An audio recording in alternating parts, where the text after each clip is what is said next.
They say winter don't care who you are, it just keeps coming. And that morning, the wind blew in like a ghost across the Wyoming plains, cold enough to bite bone. Most folks had already huddled up, locked their doors, fed their fires. But one man kept riding slow and steady like he wasn't sure where he belonged anymore, or if he ever had. His name was Eli Ward. A drifter by choice, some said. Others figured he was running from something. Maybe a war, maybe a woman, maybe himself. His horse limped through the powdery snow, each step a whisper in the silence. Eli's coat was torn at the shoulder, a dried patch of blood crusted near the seam. He'd taken a bullet 2 weeks back, breaking up a saloon fight he didn't start. Since then, he'd kept to himself.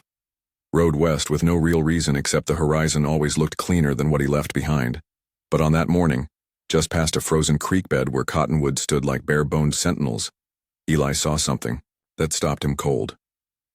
At first he thought it was just a pile of rags, but as he got closer he saw movement. A small hand. A shiver.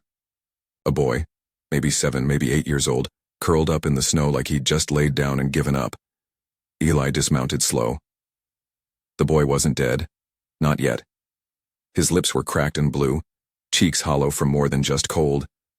The kid didn't speak, just looked up with wide, frightened eyes the color of creek water after a storm. Eli stared back, something tightening in his chest. He didn't say much, just took off his coat and wrapped it around the boy's shoulders. "Come on, kid," he muttered, voice like gravel. "Ain't no place to die." He hoisted the boy onto his saddle, then led the horse by the reins toward the nearest shelter he could think of, an old trapper's cabin tucked in the pines about 2 miles north. It wasn't much, but it had a roof, a stove, and if the chimney hadn't caved in, a chance. The wind howled like it wanted to take them both. Inside the cabin, Eli lit a fire with trembling hands, got water boiling, tore strips from an old flannel to rub the boy's limbs. He moved slow, like he'd done this before, like maybe once a long time ago he'd been someone who cared. "You got a name?" he asked after a while. The boy looked up, his voice barely a whisper. "Tommy." Eli blinked. That name stirred something, like a memory you thought you'd buried deep enough never to dig up again. He sat back against the wall, eyes fixed on the fire. He didn't ask more questions. Just listened to the wind push against the cabin walls and the fire crackle like old bones warming up. And for the first time in a long while, Eli felt the flicker of something he'd forgotten how to carry. A reason to stay put. Eli didn't sleep much that night. The wind settled, but his mind didn't. He sat near the fire, one eye on the boy, the other somewhere back in time, wandering through regrets he didn't talk about, even to himself. Tommy had fallen asleep under a thick quilt Eli found stuffed in a broken cedar chest. The kid's breathing was steady now, but his face still held something, like he was listening for danger, even in dreams. Eli reached for the tin cup of coffee he'd set on the hearth, lukewarm now but enough to keep his hands busy. He studied the boy's face in the firelight. There was something strange about it. Not strange in a bad way, familiar somehow. Like a photo you'd glimpsed years ago and never quite forgot. Those eyes. He'd seen those eyes before. Morning came slow and gray. Snow still whispered down outside, softer now, more like a blanket than a threat. Eli warmed some beans over the fire, then stirred in what was left of the salt pork. The kid didn't wake till the smell hit. "Hey," Eli said gently. "You hungry?" Tommy blinked at him from under the quilt. His voice was hoarse. "Yeah, I guess." Eli handed him the tin plate. "Eat slow. You gotta stretch your stomach back out. Don't want to be sick." Tommy nodded, silent, like he'd been through this before. They didn't talk much while they ate, just the clink of spoons and the occasional crack of the fire. But after the food was gone, and Eli poured another cup of weak coffee, Tommy broke the silence. "You gonna leave me here?" Eli paused. "No, son. I ain't the leaving kind anymore." Tommy looked at him hard like he didn't believe it. Or like he'd heard that promise from someone else once and it hadn't stuck. "My ma, she told me to run. Said if I got far enough maybe I'd find someone decent, someone who wouldn't hit." Eli's jaw tightened. "Where is she now?" Tommy shrugged. "Back at the place. I think he was gonna hurt her worse this time." Something cold slid down Eli's spine. He set his cup aside. "You remember which way you came from?" "East. Along the creek." There was a bridge with the rail broke off. That's where I crossed. Eli nodded slowly, piecing together the map in his mind. That bridge was about 6, maybe 7 miles out. There weren't many homesteads out that way, but one in particular came to mind. Run down, run by a man with a mean streak and a history. The kind of fella Eli had once put a fist into long before he took to drifting. He didn't say anything to Tommy just yet. Didn't want to promise more than he could give.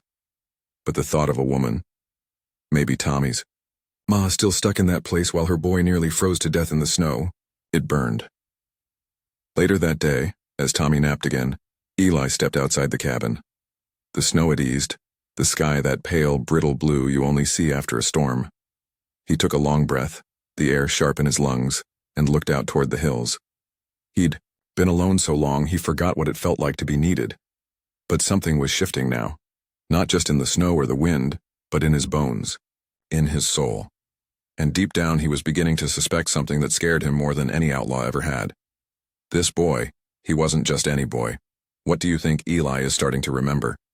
Do you believe in fate? Or do you think some people are just meant to cross paths? Leave a comment below and follow to see what happens next. Eli had saddled his horse by the time the morning sun slipped through the pines. It wasn't warm, not by a long shot, but the worst of the storm had passed. The boy was still sleeping, tucked deep into those old quilts like a pup in a burrow, safe for the first time in God knows how long. Eli stood there watching him for a moment, just breathing, just thinking. He didn't want to leave the boy alone, not even for an hour. But something in his gut told him he had to ride out. Not just for firewood or food, but for answers. That name, Tommy. It had stirred something in him, something old, something buried. He rode toward town. Not the main strip, but the back roads that circled around like veins, dusty, familiar trails he hadn't touched in years. He wasn't looking for trouble, just information. When he reached a small general store with a corroded tin roof and a dog asleep on the porch, he tied up his horse and stepped inside. The bell above the door jangled faintly. Eli Ward. A voice called from behind the counter. Well, I'll be. Thought you'd bled out in some saloon a decade ago. Yeah, Eli muttered. Thought that too once or twice. The man behind the counter was Amos Greeley. Thick mustache, sharper memory. Eli had known him back when he still thought life might settle into something steady. Amos didn't ask questions Eli wasn't ready to answer. Just nodded toward the back wall. What are you looking for? Information, Eli said. There, a woman, dark hair, real thin, living out near that broken bridge on the East Creek. Amos hesitated, eyes narrowing. You talking about Sadie Mullins? Eli felt his heart snag on that name like a spur in soft wood. Sadie? Yeah. She's been out there a few years. Married that brute Clay Darden. Fool drinks more than he breathes. Folks say she's got a boy. Real quiet. Keeps to himself. Eli's throat went dry. He leaned on the counter like the floor was shifting under him. She ever live out near Santa Fe? He asked slowly. Amos tilted his head. I think so. Why? Eli didn't answer. He just nodded, picked up a sack of coffee and a tin of dried peaches and left 3 silver coins on the counter. The bell jingled again as he stepped back out into the cold light. He didn't ride straight back. Not yet. He needed time. Time to remember, to make sense of what his gut was screaming at him. Years ago, before the war, before the drifting, he'd been with a woman named Sadie. Sweet, sharp-tongued, strong-willed. They'd spent a spring and half a summer tangled, up in something that felt too big to last. He left when the army came knocking, promising to return when it was done. But war does things to a man. It scrapes parts of you clean off. When he came back, there was no trace of her. Just a letter, returned unopened, and a bottle that took too many nights to empty. Now here he was, standing in the snow, heart thudding like a drum. That boy, Tommy, his age, those eyes. He mounted the horse and rode hard, the wind pulling tears from his eyes. Not from cold this time, but from something he wasn't ready to name. When he reached the cabin, Tommy was outside chopping wood, with a stick like he was pretending to help. Eli dismounted and knelt beside him. Tommy, your ma ever tell you who your daddy was? Tommy looked up, puzzled. No, she said he was gone. That he wasn't a bad man, just didn't stay. Eli nodded, jaw clenched. The boy watched him. Why? Eli swallowed. The truth, stuck in his throat like dry ash. But there was no going back now. 'Cause I think, maybe, I'm him. Eli didn't sleep that night either. Not with the boy curled up by the fire, not with the truth pressing against his ribs like a blade he'd hidden too long. He sat on the edge of the cot, staring into the flickering orange light like it might burn the doubt clean out of him. Sadie. That name hadn't passed his lips in over 10 years, but now it was everywhere, in the sound of the wind through the pines. In the way Tommy looked up when he asked questions he was too young to carry. In the quiet that settled between them, like a held breath. "Come morning." Eli didn't say much. Just packed a satchel, checked the saddle straps, then knelt down by the fire. "I'm headed out for a while," he said gently. "Won't be long."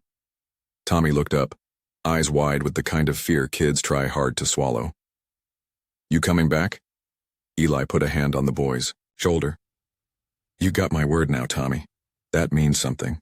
The boy just nodded, but Eli could see the doubt still hanging behind his eyes, like it had lived there for a long time. The ride out to the Mullins place took the better part of the morning. The snow had hardened, crusty and slick in places, and Eli's horse moved careful across the ridges. When he crested the last hill and saw the old cabin slouched beneath a leaning pine, it was like looking at a memory that had aged without him. There was smoke curling from the chimney, but the windows were dark and the yard dead quiet. A broken fence hung open, swaying in the breeze. Eli dismounted, heart pounding, boots crunching over frozen ground. He knocked once, twice, then again, harder. A woman's voice, weak, wary, called from inside. "Who is it?" "Sadie," Eli said, his voice catching. "It's me." Eli, Ward. Silence. Then footsteps. Then the creak of the door. She opened it just a crack, and there she was, older, thinner, hair darker than he remembered, but the same eyes. Eyes that had once laughed under summer trees. Eyes that now looked like they'd seen too much, endured too long. "Eli," she said, voice flat. "What are you doing here?" I found Tommy," he said. "Out in the snow, near dead. He said you told him to run." Her face broke for just a moment, an edge of pain slipping through. Then it hardened again. "You shouldn't have come." "Why didn't you tell me?" he asked, stepping closer. "Back then, about the boy?" She looked down at her hands, trembling slightly. "I tried, wrote letters, but you were gone. Then I heard you'd joined the army, and after that, nothing. You think I didn't cry every night wondering if you were even alive?" Eli's throat burned. "I didn't know. I came back. But you were gone." Sadie laughed, bitter and tired. "No. You came back too late." They stood there, the cold curling around them, the years stretching wide between their feet. "I want to do right by him," Eli said, voice low. "By you. I don't expect anything from you, Sadie, just let me help." Sadie turned away, wiping her eyes. "Clay's not here," she said. "He's down at the saloon most nights. If you're gonna take Tommy, do it before he comes back." Eli stepped forward, surprised. "You'd let him go?" "I can't protect him here, Eli. Not with that man around, and I can't leave. Clay, he'd hunt me down." Her voice cracked then, and she looked up at him, eyes wide and wet. "But maybe you can keep Tommy safe." Eli nodded. "I will, I swear it." She nodded too, a slow, painful thing. "Tell him I love him, and that I'm sorry I didn't fight harder." "I will." Then before she closed the door, she reached into a drawer and pulled something out. Small, worn, a wooden horse, hand-carved. The paint faded. "Give him this," she whispered. "He used to sleep with it when he was little. Maybe he'll remember." Eli took it, his fingers brushing hers for just a second. Then she stepped back and the door closed behind her. He stood there for a while, holding the little horse in both hands, heart heavy but steadier than it had been in years. When he rode back toward the cabin, the wind had picked up, blowing snow off the trees in soft spirals. Tommy was waiting outside when Eli returned, eyes squinting into the light. "You came back," he said. Eli dismounted, handed him the carved horse. "She wanted you to have this." Tommy turned it over in his hands, quiet. "I remember this," he said softly. "She used to tell me it could run faster than the wind." Eli put a hand on his shoulder. "And now it brought you home." Eli didn't realize how quiet the cabin had been until he heard laughter in it. Tommy was sitting cross-legged by the fire, carving at a stick with one of Eli's old knives. His cheeks had color now, and his hands didn't shake when he held his spoon at breakfast. He wasn't whole, not yet, but he was warmer, stronger, and a little less afraid. It had only been a few days since Eli brought him back from Sadie's, but something had shifted between them. Not just the blood they might share, but something quieter. A rhythm. A space where a man and a boy could start over without saying too much. The snow outside had started to melt. Not all at once, but here and there, little patches of brown grass pushing through the crust. The land was waking up, and so was the boy. Eli patched up the barn roof while Tommy tried to help by hauling nails in an old tin bucket. The kid wasn't much use yet, but Eli didn't mind. It wasn't about the work. It was about time spent, about not being alone. At night after supper, Tommy started asking questions. Not all at once, just one or two, usually when the light got low and the world got quiet. "Did you ever have a family?" he asked one night. Eli stared into the fire. "I had folks. They passed when I was young. Then, there was someone. A woman." Tommy didn't ask more. He just nodded like he understood what it meant to lose things before you could hold on to them. A few nights later, Tommy brought out the wooden horse again. He set it on the hearth and looked at it like it held some kind of answer. "You think she misses me?" he asked. Eli swallowed hard. "Every second, kid. She gave you up so you'd have a chance. That's the kind of love most folks never even see." Tommy nodded again, but this time his eyes stayed on the fire a long while. The next morning, Eli took him into town. He needed supplies, more blankets, some canned peaches, new boots for the boy. But part of him wanted Tommy to see people again, to feel like the world wasn't just cold cabins and men who shouted. They walked the wooden sidewalks of the quiet town, passing the old blacksmith shop, the sheriff's office, and the church that always rang its bell 5 minutes too early. Mrs. Halbrook, who ran the mercantile, looked them both over with a curious eye. "Your boy?" she asked as she wrapped up a bundle of flour and lard. Eli paused, then nodded. "Yeah, mine." Tommy looked up at him, startled, but didn't say anything. Back at the cabin that evening, after the horses were stabled and the sky had gone pale with stars, Tommy stood outside for a long time, staring at the hills. Eli joined him, hands in his coat pockets. "You didn't have to say that in the store," Tommy said. "I know. But I liked it." Eli smiled softly, barely visible in the moonlight. "So did I." They didn't talk much after that, just stood there watching the sky, sharing the silence. The next morning, Eli found a note on the table in crooked handwriting. "Thank you for coming back." It wasn't signed, didn't have to be. The storm came 3 days later. Not snow this time, but something colder. Eli heard the hoofbeats before he saw the rider. Late morning, sun sharp on the frosted pines, and there it was. A single silhouette moving through the trees, deliberate and slow. Not a traveler, not a friend.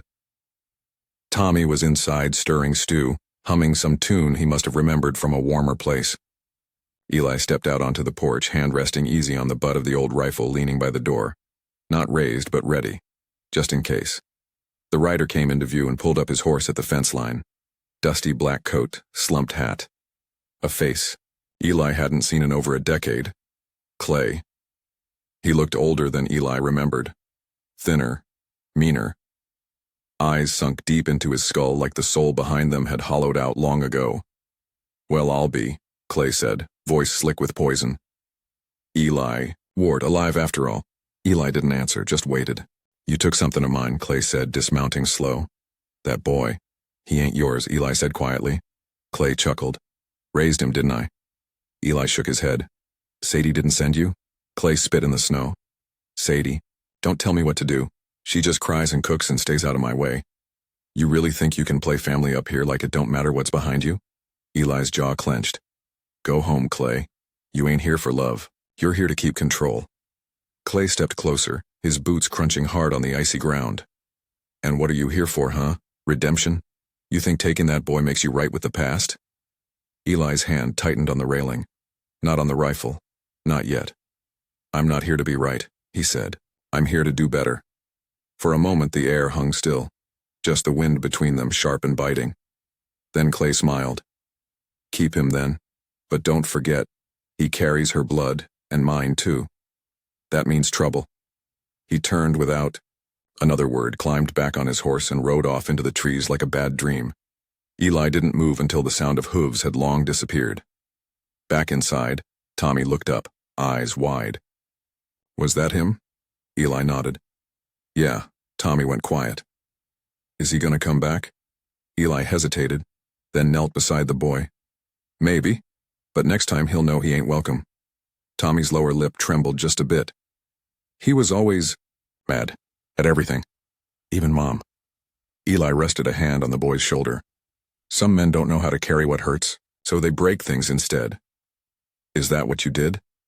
Tommy asked softly. Eli looked into the fire. Yeah, I ran. Left behind too much, but I'm not running anymore. That night Eli took down the old rifle, cleaned it slowly, then hung it back on the wall, not out of fear, out of understanding. The past didn't vanish just because you found something worth protecting. Sometimes it circled back, just to see if you meant what you said. Later, Eli found Tommy asleep by the fire, the wooden horse, clutched tight in one hand. He sat beside him, pulled a blanket over the boy, and whispered words only the dark could hear. You're safe now. As long as I breathe, you're safe. The past doesn't vanish, it watches. But healing begins when you stand your ground, not with anger, but with love. Do you think Clay's gone for good? Or is trouble still ahead? Drop your thoughts in the comments. The next morning, the cabin felt colder than usual. Not because of the weather. It was warmer now, snow melting in lazy streaks down the windows, but because something had shifted inside Eli. The visit from Clay stirred old ghosts he'd spent years trying to bury, and now they were wide awake, whispering what-ifs in the quiet. Tommy didn't say much over breakfast. He ate his beans slow, eyes down, like he was listening to something Eli couldn't hear. When the boy finally looked up, he asked a question Eli wasn't ready for. Why'd dough? You leave my mom? The fork in Eli's hand paused halfway to his mouth. He set it down and took a long breath, watching the steam rise from his coffee. I was scared, he said finally. Of being like my own father. Of ruining something good before I even knew how to hold on to it. Tommy squinted at him. You think you would have hurt her? No, Eli said. But I didn't know that back then. I thought disappearing was safer than trying and failing. Tommy didn't answer. He just nodded and looked back at his plate. Later that day, Eli went to the chest beneath his bed. Buried under old blankets and an oilskin coat were two things he hadn't touched in years. A locket with a strand of Sadie's hair, and a bundle of letters, written but never sent. He'd written them after he left. One every month, sometimes. 2. Words he'd never had the guts to put in the mail. Apologies, promises, truths he didn't think anyone wanted anymore. He sat at the table and read them aloud to the fire, voice low and cracked. Dear Sadie, I left because I thought it was the right thing. I was wrong. I missed the way you held your coffee in both hands like it was something sacred. One by one, he burned them in the hearth. Not out of anger, but out of grace. They weren't letters anymore. They were ash. And maybe that's what letting go looked like, turning guilt into warmth. That evening, Tommy came to sit beside him on the porch. They watched a pair of crows circle above the hills, black wings flashing against the gold of the setting sun. Do you still love her? The boy asked. Eli didn't hesitate. Always have. Tommy chewed the inside of his cheek, then whispered, I do too, even when I hate her a little. That's all right, Eli said. Love's big enough to hold all that. The wind picked up, gentle but cold. Tommy leaned into Eli's side and Eli placed a hand on his back. You ever think about going back? Tommy asked. Eli stared at the horizon, where the sky met the pines. Every day. The next morning, without a word, Eli saddled 2 horses. Packed light, just food, blankets, and the locket. When Tommy stepped out, rubbing his eyes, Eli gave him a small nod. We're gonna pay someone a visit. Tommy blinked. You mean her? Eli nodded. Only if you want to. The boy was quiet a moment, then said, Yeah, I want to. Eli swung into the saddle and offered his hand. Tommy took it and climbed up behind him, arms around Eli's waist. The road ahead would be long, muddy in places, full of things neither of them were ready for. But they weren't running anymore. They were riding toward something, and sometimes that's enough. The trail to Sadie's homestead was quieter than Eli remembered. The trees taller, the path narrower. like the land itself had closed in to keep out men who'd left and dared to return. The late spring sun dappled through the pines, warm on their backs, but neither Eli nor Tommy spoke much. On the ride, what could be said that hadn't been thought 100 times? By the time the roof of the cabin came into view, Tommy's arms had tightened around Eli's waist. He hadn't asked to stop, hadn't begged to turn back, but Eli could feel the tension in the boy's small frame, like he was holding his breath in his bones. They dismounted at the fence line. The garden out front was overgrown but not dead. Someone had tended it recently. There was a clean line of smoke rising from the chimney, thin and steady. Eli led the way, boots crunching on the gravel path. He stopped at the porch steps, hat in hand, and waited. Tommy stayed a few steps behind, silent and wide-eyed. The door creaked open, and there she was. Sadie stood in the doorway, older than the last time he'd seen her, but not by much. Her face had deepened with time, softened in some places, hardened in others. There were silver threads in her dark hair, and her eyes, Lord, those eyes, still burned like embers left in a cold hearth. She didn't speak. Neither did he, until finally Eli stepped forward and said, "Sadie, I know I got no right to be here, but I brought our boy home." She looked past him, looked straight at Tommy. Her breath caught, just a little, and then she started crying. Not loud, not dramatic, just quiet tears sliding down her cheeks like something inside her had finally cracked open after being shut tight for too many winters. Tommy stepped forward slowly. "Hi, Mama." Sadie fell to her knees on the porch, arms wide, and the boy, without hesitation, ran into them. Eli turned away then, blinking against the sudden sting in his eyes. He stepped off the porch, gave them room, stared out across the meadow to the hills beyond. Somewhere out there was the man he used to be, and he wasn't coming back. Minutes passed, maybe more. Eventually, Sadie rose, wiping her face with the edge of her sleeve. "You come in," she said to Eli, voice raw but steady. "You look like hell." He laughed softly. Ain't far from the truth. Inside the cabin was much as he remembered it. Same table, same wood stove.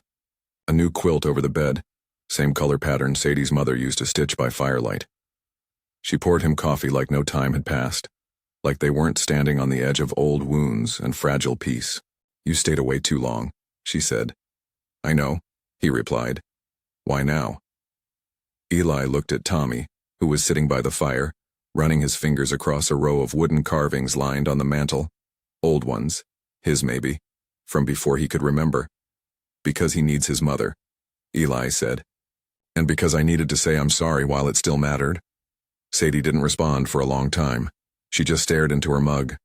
Finally, she whispered, "I prayed every day you'd come back. Hated myself for it sometimes. But I did." Eli reached across the table, not to touch her, just to be near. "I never stopped loving you. I just didn't know how to love myself back then." Sadie nodded, slow and tired. "Well, you're here now." Outside, the light shifted golden through the window. Tommy was smiling for the first time in days, a soft, crooked smile that meant something was stitching itself back together inside him. The road back had been long, but it had led home. Sometimes healing isn't loud. It's a quiet knock at the door, a whisper of forgiveness, and a seat pulled out at the table once more. Would you open the door if the past showed up on your porch? Share your thoughts in the comments. Eli stayed 3 nights. At first he thought he'd be gone by morning, just long enough to bring Tommy home, offer an apology that came years too late, then ride back into the woods where the world didn't demand so much. But something shifted in that little cabin. Sadie didn't speak of the past much. She didn't ask for explanations or rehearse the hurt. Instead, she cooked like she used to, biscuits warm enough to soften the silence between them. She let Eli chop wood, fix the broken porch step, and sit beside Tommy in the evenings while the boy read aloud from old books in a halting, careful voice. On the second night, as wind whistled gently around the corners of the cabin, Sadie came, out to the porch where Eli sat alone with a mug of coffee, watching stars blink through a haze of clouds. She wrapped her shawl tighter and sat down beside him. "I'm not asking you to stay," she said quietly. "Not unless you want to." He didn't answer at first. The words caught in his throat like dry leaves. I left because I thought I didn't deserve anything good, he said finally. But watching him, Tommy, he's good. And he's mine. Feels like I'm seeing the part of me I left behind and never thought I'd get back. Sadie looked at him softer than she'd been in years. He's always asked about you, never in anger, just wondered. Eli set his mug down. He deserves more than wondering. The next morning, Eli rode out. Not away, but into town. He didn't say much, just told Sadie he'd be back before dark. He sold his old saddle, used the money to buy seeds, nails, and a pane of glass to replace the cracked window in the back room. Picked up a second-hand book of stories for Tommy, too, something about riverboats and raccoons. When he returned, Sadie stood in the garden, hands in the dirt, sleeves rolled up. You didn't have to do all that, she said, not unkindly. I know, Eli replied. I wanted to. Tommy ran out to meet him, grinning. You came back. Eli crouched beside him, ruffled the boy's hair. I always meant to. That evening they sat around the fire, the three of them. Not speaking much, just listening, to the crackle and pop of flame and the soft, contented sighs of a house finally at rest. There were still sharp edges, of course, things unsaid and years lost. But there was also something else, possibility. That night when Tommy had gone to bed, Sadie poured 2 cups of tea and handed one to Eli. So, she said, you planning to sleep in that barn of yours again? Eli smiled, slow and quiet. I was thinking maybe I could fix up the back room, if it's all right with you. Sadie didn't answer right away, just sipped her tea, then said softly, it's all right with me. Summer came late that year. The snow had melted into mud and wildflowers, and Eli had started to walk like a man who might be needed again. Each morning he rose early, split firewood, mended fences, and tended to the patch of earth Sadie had once let go wild. Tommy followed him around, peppering him with questions, watching how he moved, trying to match the rhythm of his father's footsteps. But one morning, as Eli brushed down the old mule by the stable, he found something wedged deep in the bottom of his old saddlebag. A letter, yellowed with time, the paper stiff and dry. It was addressed in a woman's hand. Neat, careful. From Ruth. He stood there a long time, thumb brushing the edge of the envelope before he opened it. Eli, if you're reading this, it means you finally stopped running long enough to remember who you were. I knew one day you'd find your way back, not to me, but to something worth staying for. You were never the sum of your mistakes. You were a good man who didn't believe he deserved to be loved, but you did, and still do. I never blamed you. I only ever wanted you to heal. If you see Sadie again, tell her thank you for loving the man I couldn't hold on to. Tell Tommy the truth when he's ready. And Eli, stop carrying ghosts that aren't yours anymore. Yours in another life, Ruth. Eli folded the letter slowly. He didn't cry. Not exactly. But something loosened in his chest like an old knot finally slipping free. That night when the moon hung like a lantern over the cabin, he told Sadie. Told her about Ruth. About the time after he left. About how even in love he never stopped, feeling like he'd left something sacred behind. Sadie listened. She didn't flinch. When he finished, she reached across the table, took his hand, and said, That part of your road brought you back to this one. I'm not sorry it happened if it means you found your way home. Later, by the fire, Tommy sat between them, tracing the spine of the book Eli had brought him from town. Eli pulled the boy close and said, There's a lot I want to tell you. Someday. Things about your mama and me and the places I went when I was lost. But for now, I just want you to know this. I'm here, and I ain't going anywhere. Tommy leaned against him, small and warm and still. The world outside was still wild, still unforgiving. But in that cabin, under that roof, something whole had been rebuilt, not perfectly, not neatly, but strong enough to hold 3 hearts. The ghosts had finally left the room, and all that was left was peace. Some stories don't end with a bang. They end with a breath, a home, and the hands you choose to hold. Have you ever forgiven someone who didn't know how to ask for it? Drop a thought below. Your story might help someone find their own way back, and if this tale touched something in you, stay a while. More stories are on the way.